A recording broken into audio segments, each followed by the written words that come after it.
bentrovati con l'informazione flash di News Sicilia. Sequestro di 22 kg di sigarette di contrabbando e una denuncia. È il bilancio dell'attività della Guardia di Finanza di Trapani. Insospettiti dall'eccesso nervosismo del guidatore, hanno effettuato un controllo più approfondito dell'automobile dove erano occultate 85 stecche di sigarette. Tragedia sfiorata ad Avola in provincia di Siracusa, un incendio è divampato in casa a seguito di un cortocircuito all'interno dell'abitazione. Mamma e figlio intenti a decorare l'albero di Natale sono riusciti a mettersi in salvo, ma l'appartamento è stato dichiarato inagibile.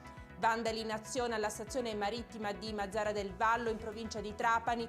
Ignoti hanno fatto eruzione nella struttura per l'accoglienza dei passeggeri da imbarcare per pantelleria installata dalla regione siciliana, ma mai entrata in funzione, e hanno distrutto mobilio e finestre. A denunciare l'accaduto è stato il sindaco di Mazara, Salvatore Quinci, che ha detto: ecco l'ultima opera dei soliti vandali che odiano la nostra città.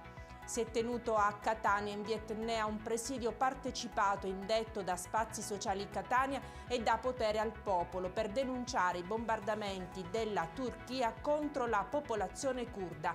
Denunciamo il silenzio della stampa che non sposta l'obiettivo dal conflitto russo-ucraino, mentre nel resto del mondo stati come la Turchia o Israele commettono crimini di guerra, hanno commentato gli organizzatori. E con questa notizia per adesso è tutto, grazie per averci seguito e arrivederci.